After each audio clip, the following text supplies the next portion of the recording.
네, 안녕하세요. 아침밥 공부 버커치입니다. 이번 시간에는 인덱스 카드를 일단 10장, 딱 10장만 해볼 거예요. 처음부터 욕심 부리지 말고, 그리고 처음부터 우리가 첫 술에 배부를 수가 없잖아요. 그쵸? 첫 숟갈에 배부를 수가 없잖아요. 그러니까 차근차근 하나씩 인덱스 카드를 점점 종교하고 좀 더 제대로 이제 정리를 해볼 건데, 오늘은 딱 10장만 그리고 딱 1단계 정도만 한번 정리를 하는 연습을 해보도록 해볼게요. 일단 우리가요, 단어를 공부를 할 때 크게 두 가지로 잘못하는 경우가 있어요. 하나는 잘못하는 경우가 있고요, 하나는 잘못하는 경우가 있습니다.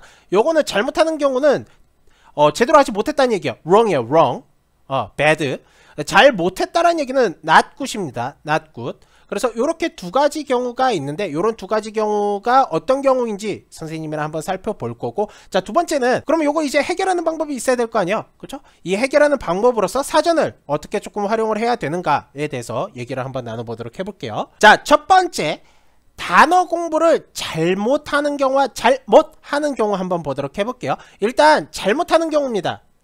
제대로 하지 못한 거예요. wrong, 왜곡이 생기는 경우인데요. 이런 경우는 일반적으로 뜻만 대충 외워서 발생하는 경우가 굉장히 많아요. 대부분의 학생들이 그냥 사전을 어떤 식으로 보냐면은 pave, 뜻 뭐 이런 거 뜻이 있구나. pave 하면 그냥 포장하다, 이렇게 뜻만 외워버려요. 우리가 뭐 사전을 보지 않더라도 가령 예를 들어 단어책을 본다고 해도, 내가 예를 들어 뭐 워드마스터라든가 능률복화라든가 뭐 서점에 가면 단어책들 널려있죠. 그렇죠? 그런 단어책들을 보더라도 그냥 이렇게 뜻만 이렇게 탁탁탁 외우는 경우가 있어요. 그러면요, 이게 왜곡해서 단어를 외우는 경우가 굉장히 많은데, 가령 이제 페이브를 포장이라고 외웠어요.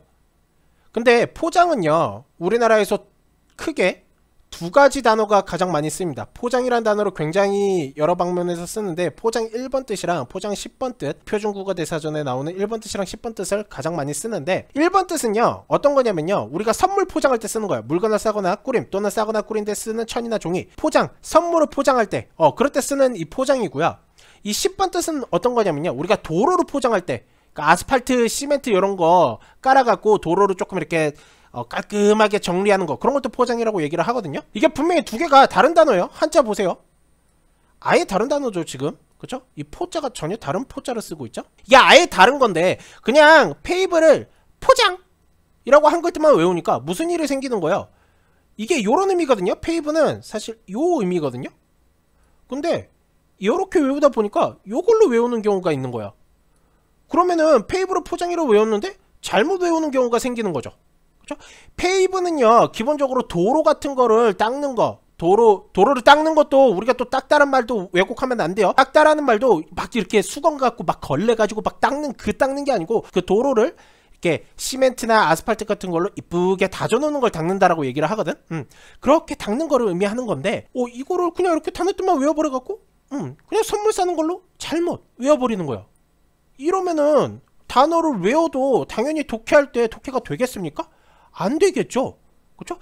페이브라는 단어가 나오면 분명히 뭔가를 이렇게 반듯하게 하는 이미지로서 쓰였을 텐데, 갑자기 내가 이런 식으로 선물을 포장하는 의미로 외웠다면 이 페이브라는 단어로 봤을 때 느낌이 당연히 안 와닿게 되겠죠. 그렇죠? 그래서 이렇게 뜻만 대충 외우는 거는 정말 나쁜 습관입니다. 선생님이요, 매번 학생들한테 얘기하는 게 있는데, 모르는 것보다 잘못하는 게 더 무서운 거예요. 모르면요, 유추라도 해요. 모르면은 내가 어떤 거를 딱 봤는데 모르겠어, 이 단어 뜻을 모르겠어. 그러면은 주변 상황에 맞춰서 요게 요런 의미구나 라고 유추는 해봐요. 물론 그게 정확하게 100% 맞는 의미로 유추를 하진 못하겠지만, 그래도 어느 정도 대충 이 단어는 그냥 문맥상 요런 의미겠구나 라고 알고 넘어갑니다. 근데 아싸리 그냥 잘못 외워버리면은 유추를 안 하고 그냥 잘못된 뜻으로 그 문장을 이해해버리는 경우가 있거든요. 그러면은 그 문장의 이해가, 의미가 왜곡이 되게 되겠죠. 그렇죠? 그러니까 모르는 것보다 제대로 알지 못하는 게 훨씬 위험한 거야, 항상. 왜냐? 왜곡이 생기니까.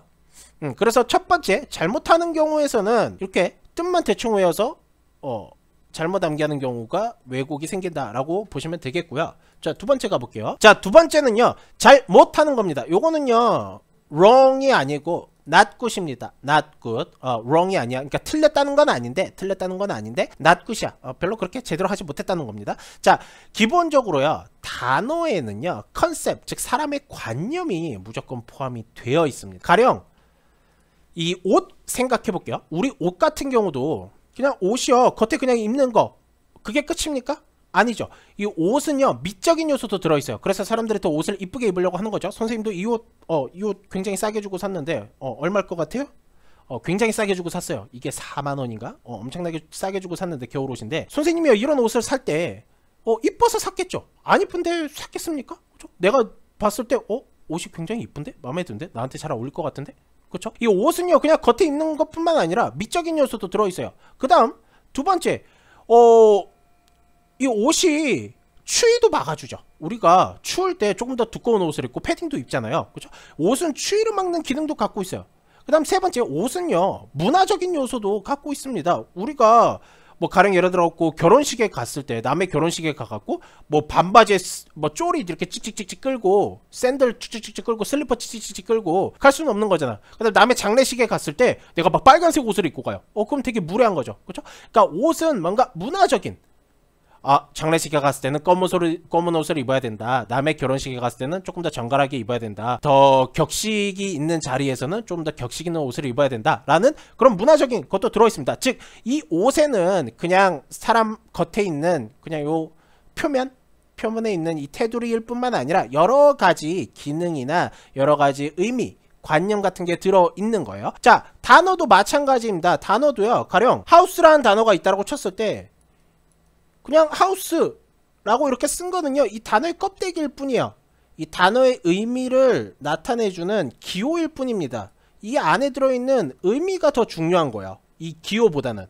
그렇죠? 우리가 하우스라는 단어를 볼게요.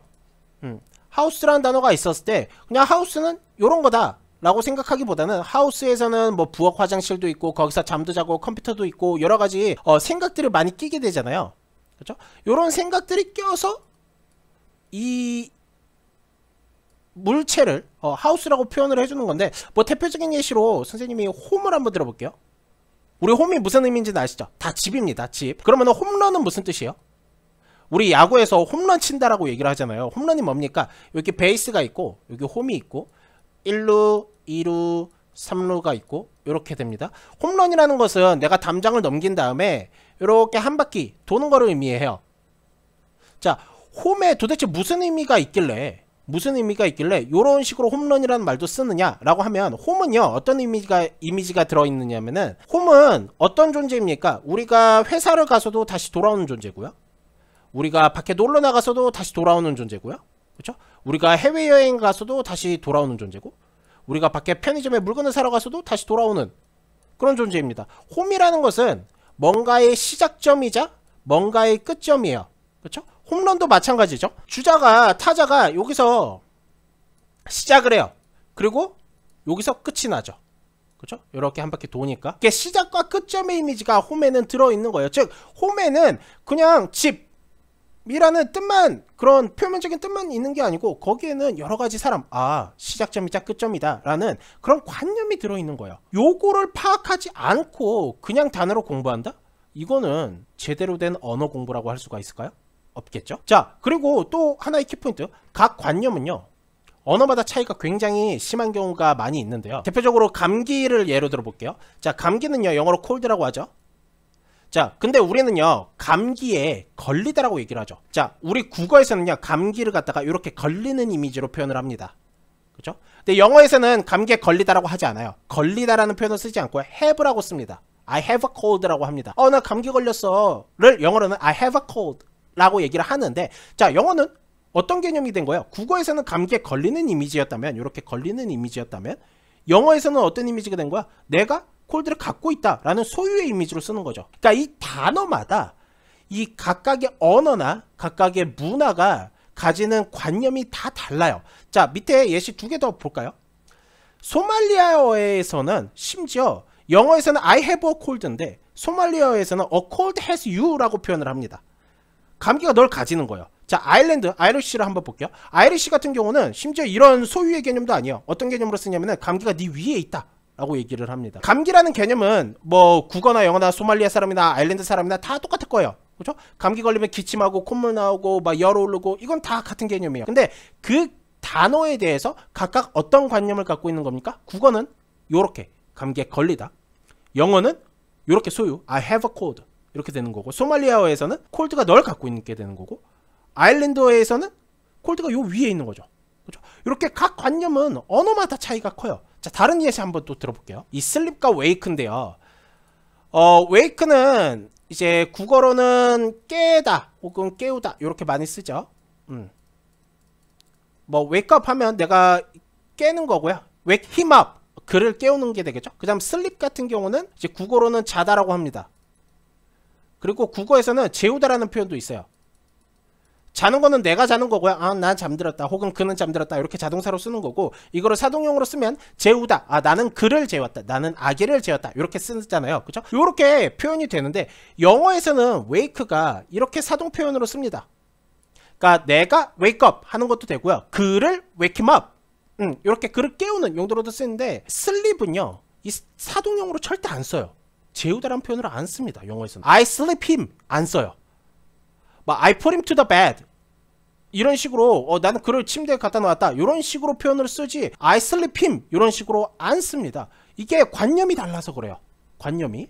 그렇죠? 국어에서는 wake든 sleep이든 전부 다 이렇게 재우다 깨우다가 돼요. 근데 영어는 wake가 깨다 깨우다라는 이런 사동 표현이 되지만 sleep 같은 경우는 누구를 재우다라는 표현으로 절대 쓰지가 않습니다. 요게 굉장히 핫한 단어 중에 하나예요. 언어학을 공부하는 사람들 중에 영어에서는 왜 도대체 sleep을 재우다라는 의미로 쓰지 않을까? 충분히 쓸만하거든? 왜냐면 wake 같은 경우는 깨우다가 있는데, 그럼 sleep도 재우다라는 의미로 쓸 법도 하고, 다른 언어에서는 심지어 재우다라고 거의 다 쓰거든. 근데 왜 영어에서는 유독 안 쓸까? 이거에 대해서 좀 언어학자들이 많이 관심을 갖는 그런 파트 중에 하나인데, 아무튼 간에 이렇게 관념이 다르다는 거, 이 관념이 다른 거를 캐치를 못하고 그냥 뜻만 덜렁 외운다?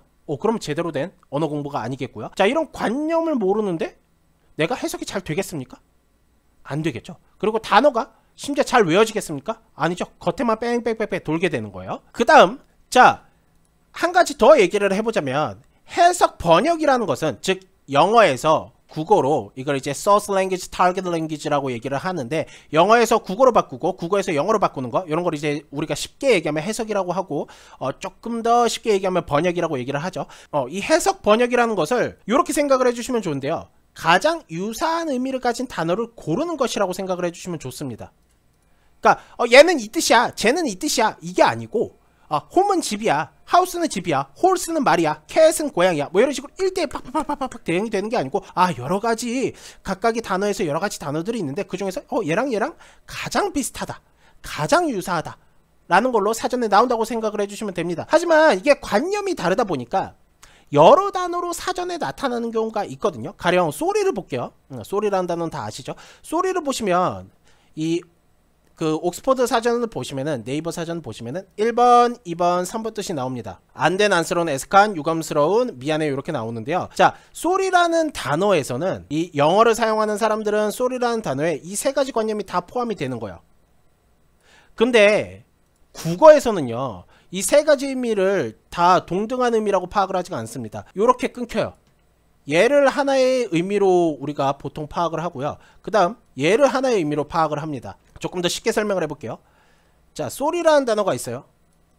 쏘리라는 단어가 있었을 때 영어에서는 뭔가 유감스러운 거, 뭔가 기분이 좋지 않은 거, 약간 기분이 조금 슬프고 좋지 않은 거를 쓸 때도 쏘리라고 표현을 하고요, 그 다음 미안한 거 또 쏘리라고 표현을 합니다. 근데 국어에서는요, 국어에서는 얘를 두 개를 구분을 합니다. 국어에서는 유감스럽다는 거는 뭔가 나한테 잘못은 없지만 기분이 좋지 않다 라는 의미로 써요. 그래서 정치인들이 보통 유감스럽다는 표현을 많이 쓰죠. 왜냐면 미안하다라고 얘기를 하면 내가 뭔가 잘못을 저지른 게 되는 거니까. 자, 미안하다는 말은 국어에서 뭔가 자기한테 잘못이 있다라는 뉘앙스가 굉장히 많이 나타나요. 그래서 가령 친구네 아버지가 돌아가셨어, 친구네 할머니가 돌아가시고, 친구네 할아버지가 돌아가시고, 혹은 뭐 친구네 개가 죽었어. 그랬을 때 내가 걔한테 가갖고 정말 미안해 라고 얘기를 하면 뭔가 내가 걔네 뭐 아버지나 뭐 할아버지나 할머니나 강아지를 죽인 느낌이 들잖아요. 내가 뭔가 잘못을 했으니까 미안하다라고 얘기를 한 것처럼 표현이 되잖아요. 그렇죠? 그래서 보통 이럴 때는 우리가 내가 잘못이 없기 때문에 유감스럽다라는 말을 씁니다. 근데 영어에서는 다 쏘리예요. 내가 잘못이 없더라도 쏘리고요, 내가 잘못이 있더라도 쏘리입니다. 그러니까 영어에서는 이 두 가지 관념을 하나의 단어로 표현을 하지만 국어에서는 두 가지로 표현을 하는 거야. 관념이 다르다 보니까 여러 단어로 사전에 나타나는 경우가 있어요. 그렇다면 우리가 가장 키포인트로 잡아줘야 될 건 뭡니까? 요거죠. 아, 영어 단어 sorry에는 국어에서 유감, 미안이라는 이미지를 다 포괄하고 있구나. 아, 요런 관념에 대해서 물론 우리가 뭐 학자도 아니고 그 다음 굉장히 깊게 공부하는 사람들도 아니기 때문에 이런 거를 100% 알 수는 없겠지만 어느 정도 파악을 해주시는 게 되게 중요하다라는 말을 하는 거예요. 먹거치. 자, 그러면은 이런 관념들을 어떻게 알아낼 수가 있는가? 네, 그래서 사전을 잘 봐야 됩니다. 이게요, 사전을 정말 별것도 아닌 걸로 파악을 해주시는 분들이 많은데, 사전이요 모든 지식의, 모든 언어 지식의 집합체예요.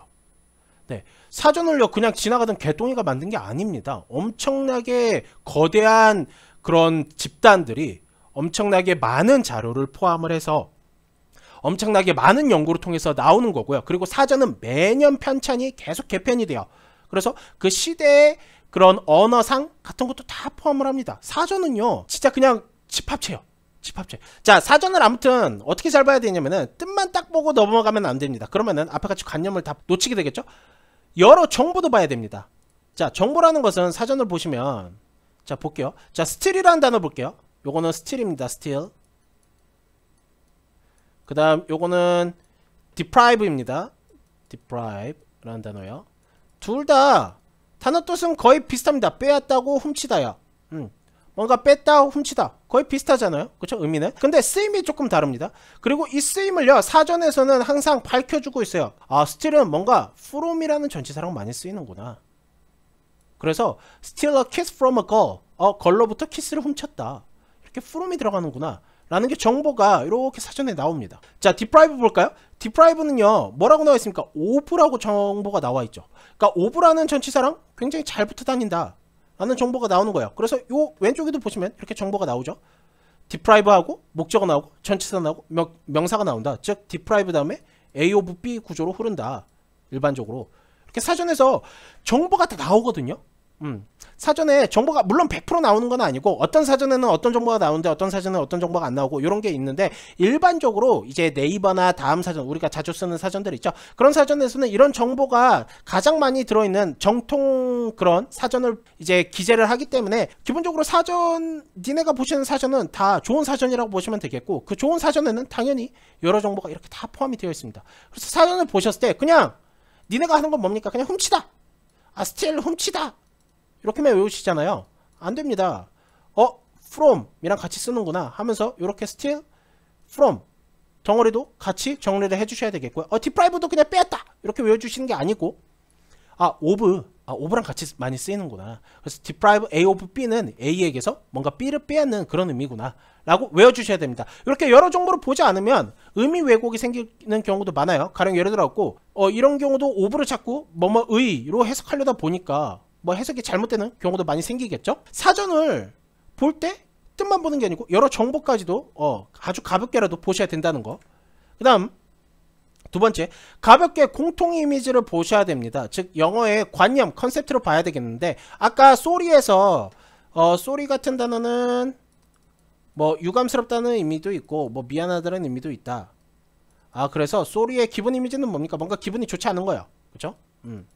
기분이 좋지 않은 거고, 국어에서는 비록 이렇게 두 개가 서로 다른 의미로 쓰지만 영어에서는 요게 이게 하나의 의미로 쓰이는구나 라는 관념을 우리가 캐치를 했다시피, 이렇게 프로스펙티브란 단어를 봤어도 여러 가지 단어 뜻을 보면서 공통된 이미지를 한번 보시는 거예요. 그래서 내가 비록 내 인덱스 카드에다가는 프로스펙티브를 장래의 라는 단어로 정리를 한다고 치더라도 공통 이미지까지 같이 정리를 해주시면 훨씬 더 효율적인 건데, 이거 볼게요.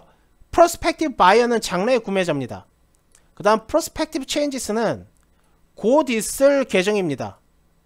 곧 있을 계정이에요. change는 여기서 계정이라고 해놨죠. 왜냐면은 뒤에 법이라는 단어가 나왔으니까, 법이 바뀌는 건 계정이라고 얘기를 하니까. 그렇게 곧 있을, 다가오는 이렇게 두 가지 의미가 있는데, 자, 사전에 어떤 단어 어휘부에 이렇게 1번, 2번 뜻 나와 있다는 얘기는 얘가 공통된 이미지를 지니고 있다는 걸 의미하는 거거든요. 그럼 이 공통된 이미지가 뭘까를 생각을 해보세요. 자, 장래의 구매자는 뭡니까?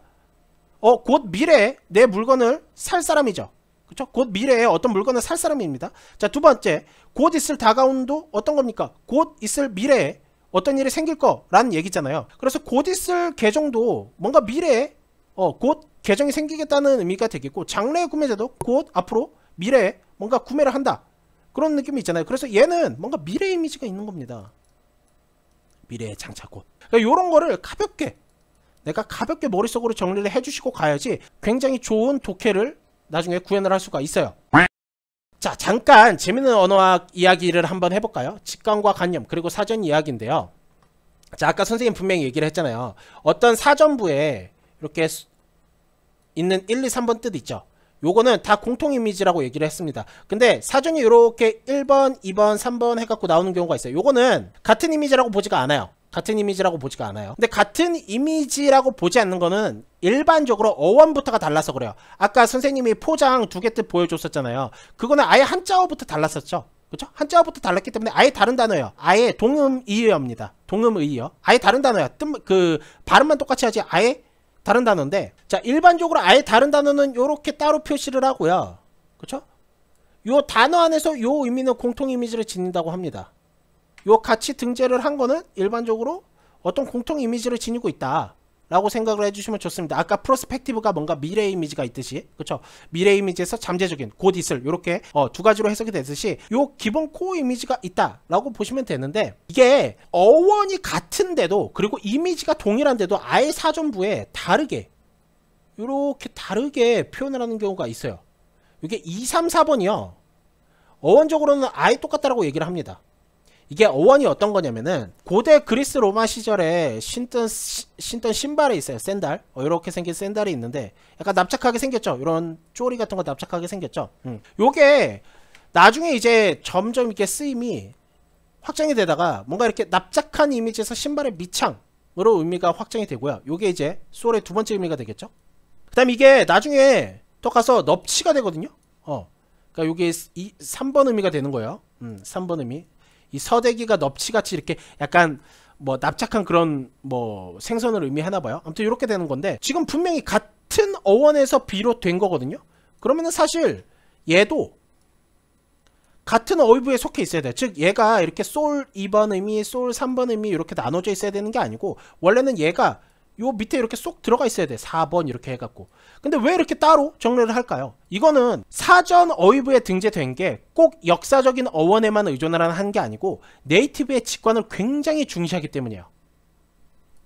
그러니까 네이티브들은, 원어민들은요, 얘네 두 개를 같은 코어 이미지가 없다라고 생각을 합니다.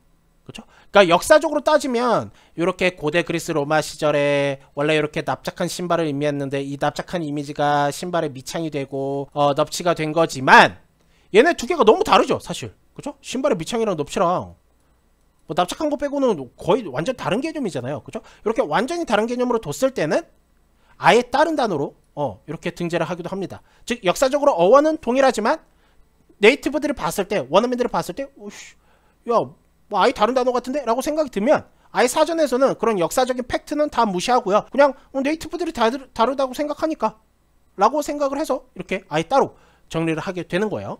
자, 아무튼 그래서 오늘은요 10장을 한번 해볼 거예요. 자, 아바콘 커리큘럼을 하면서 혹은 따로 공부하는 거, 뭐 단어책이나 따로 뭐 독해집을 하면서 10단어만 선택을 합니다. 욕심 부리지 말고요, 딱 10단어만 해볼게요. 자, 그래서 인덱스 카드에 10장을 정리를 하는데요, 일단 첫 번째, 앞면에는 이렇게 단어 하나 이렇게 넣어주시고, 그 다음 단어 그냥 디프라이브만 쓰는 게 아니고 아까 같이 디프라이브 A of B라든가 혹은 뭐 프로스펙티브 바이어라든가 이렇게 조금 정보를 담을 수 있는 여러가지 내용을 조금 더 길게 쓰는 거예요. 그러니까 프로스펙티브 하나만 덜렁 적지 말고, 디프라이브 하나만 덜렁 적지 말고, 이렇게 사전에 나오는 정보들이나 아니면 예문 같은 거를 아주 가볍게만 정리를 해서 적어주면 좋겠고요. 그 다음 뒷면에는 단어 뜻과 이미지, 그럼 설명, 정보를 가볍게 적는 겁니다. 그래서 디프라이브 A of B는 A에게서 B를 빼앗다 라고 이렇게 해석을 쓰는 것도 좋고요. 아니면 이렇게 장래의 구매자 라고 요거를 해석을 쓰지만 밑에 정보를 이렇게 미래 이미지,